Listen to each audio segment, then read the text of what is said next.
The grifter duo hasn't stopped yet, as they recently appeared as humanitarians at a Netflix event. Besides Meghan's strange face, Harry's participation made many people angry because he constantly brought back memories of brutal violence. Let's analyze in this video, and welcome to my channel. Well, more than ever before, right now, Harry and Meghan are trying everything they can to save their tarnished image. Not only to improve their financial situation, of course, but they're trying to pave the way to come back to the UK for the 10th anniversary of the Invictus Games. But everything, as usual, is blowing up in their faces. Just look at how Meghan's going to charity events or attending conferences, supposedly to help vulnerable communities, but nothing she does is successful. And we can say the same for Harry. After all the litigious lawsuits, the scandals, Harry and Meghan Markle are aiming for the image of people who contribute something meaningful to the community, but unfortunately, they don't. Simple reason is both Harry and Meghan's reputations are done. Now, the performing arts event in Africa has faced a whole wave of criticism for its frivolous meaning. At the same time, allegations of brutal acts by rangers at African Parks Charity have been repeated. But not one single time has Harry talked about this incident. Still, they haven't learned their lesson, so Harry and Meghan went to a Netflix polo event, and this time they really upset the public. I'm sure you, like me, remember all the stories we heard about those poor polo ponies who were brutally abused by Harry. He is really a disgusting piece of work. I read a story about one of those poor horses. Her name was Drizzle, and she was a pregnant mare, and she had a heart attack right after a match because of Harry. Honestly, if it's true, I hate Harry even more. He should be banned from getting to keep animals. The only riders who require spurs are the ones who aren't very good. They don't know how to give aids the right way. Good polo riders, mostly they just use their knees and their cores. It's the bad riders who have to yank on their reins and jab with their heels. Those poor horses. Harry is so cruel. So put the spurs on a horse, I say, and get the horse to ride Harry around, see how he likes it. At one point in time, isn't it crazy to think about how Harry really was the most popular senior member of the royal family? And we thought he had so many of his late mother's traits. But then Meghan entered the picture, and she convinced him that she was a godsend. It's really sick and twisted what she did, wearing his late mother's perfume, pretending to be the reincarnation of her. But just watch now, both of them have revealed who they really are. And of course, people are disgusted by what we see. So why was Harry playing around at the Miami polo event for Netflix? Harry's gonna deny, he'll kiss the horses, he'll groom them, and he'll tell everybody how much he loves polo, how much he loves horses. But rather than attracting attention to the sport, he's just turning people off the sport altogether. It's important that the polo people do not allow this animal abuser to be their poster boy. Even if I could forgive Harry for everything he's done, which of course I can't, I love animals, and I can never forgive him for killing that poor mare in her foal.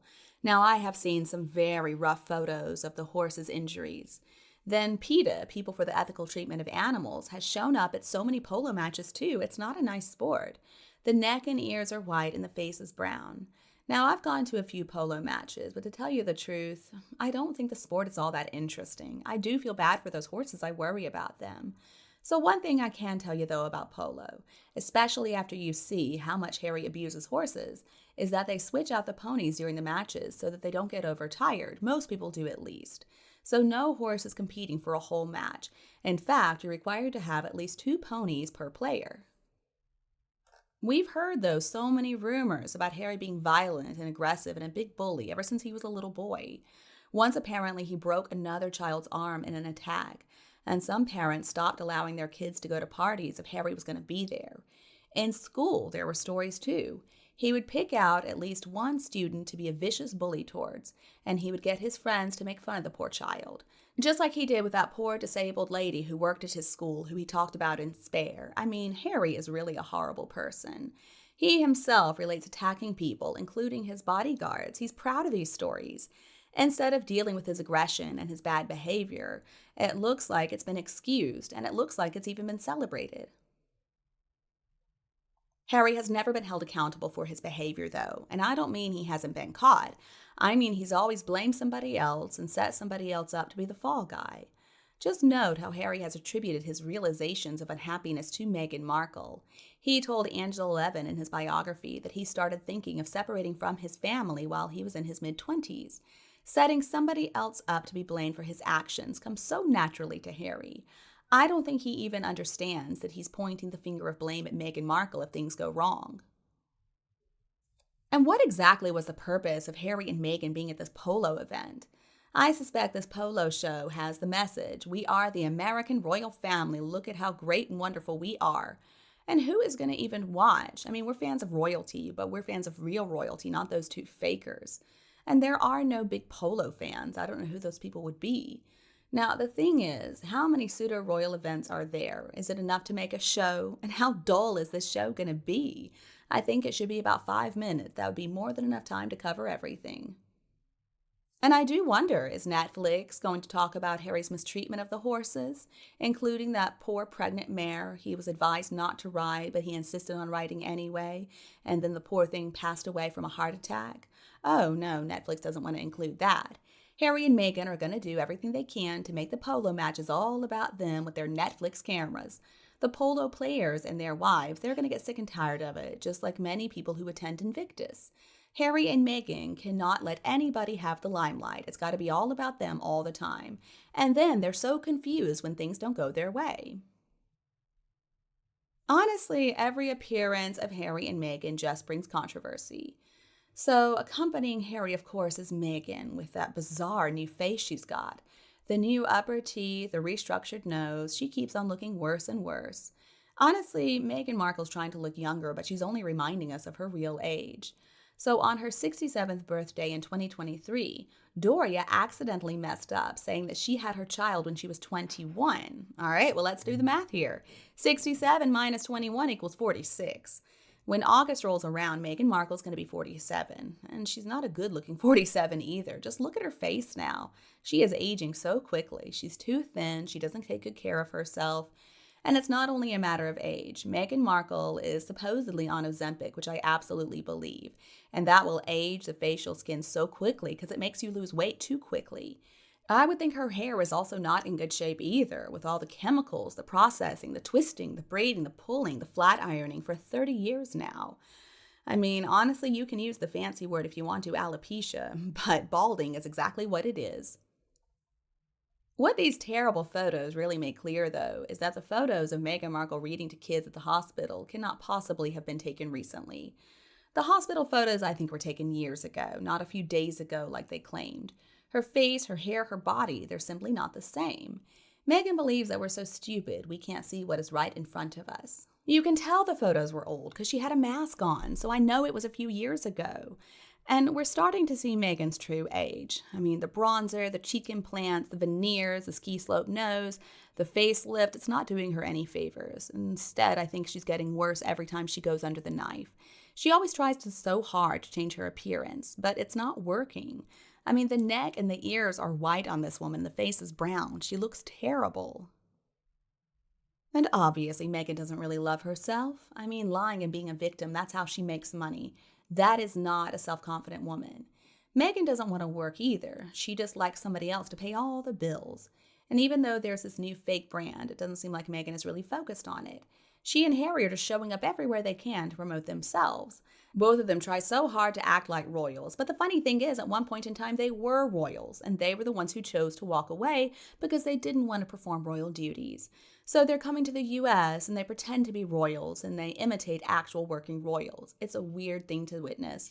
They want to make money, they want to have status, and they want to tell us how to live our lives. Well, we're not going to give them a platform here in the US because they have nothing to offer.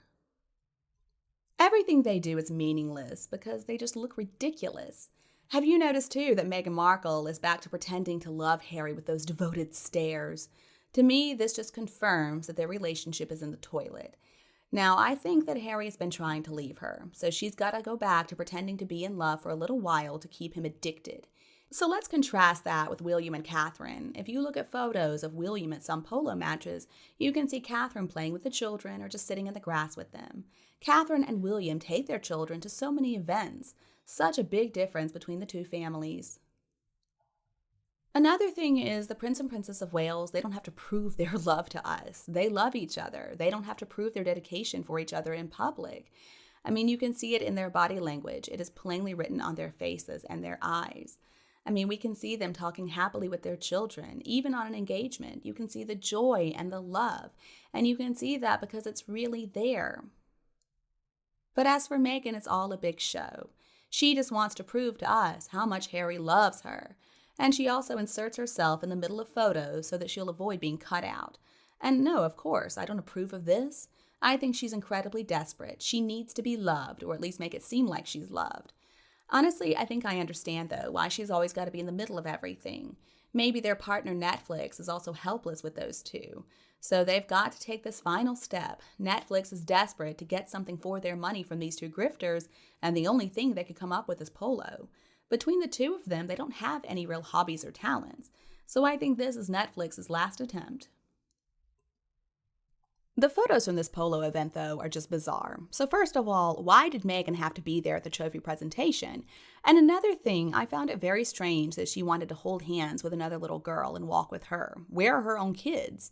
The whole joke in the article about where Invisibet was kind of threw me. What about Artificial? Where are these invisible children? I would be so upset if I grew up never getting to go anywhere and I got to see photos of my parents holding hands with other people's children at these events. Is the reason for having a family not to enjoy them and get to enjoy time together, creating memories? I guess Megan just always has to be the center of attention, and if the children are around, she's worried they're going to steal the limelight away from her. So I think I understand what the appearance of the grifters at the polo event really means. It was all just a last-ditch effort by Harry and Meghan, but unfortunately, as usual, it blew up in their faces. They were expecting a lot of positive PR, but as usual, they only got criticism and controversy. And it's because they are so hypocritical, it's because they're so fake, and they have been exposed. Wherever they go, that event is going to lose all meaning and be ruined. Well, friends, this brings us to the end of the video. And you, what do you think about the appearance of Harry and Meghan at the polo event? Please discuss this with us by commenting. If you agree with my opinion, please comment. And if not, please let me know why so that we can better understand your opinion. Don't forget to like and share this video. Your support is our motivation. And please do subscribe to receive notifications about the newest videos. We'll be back soon. Thank you so much for watching, and goodbye.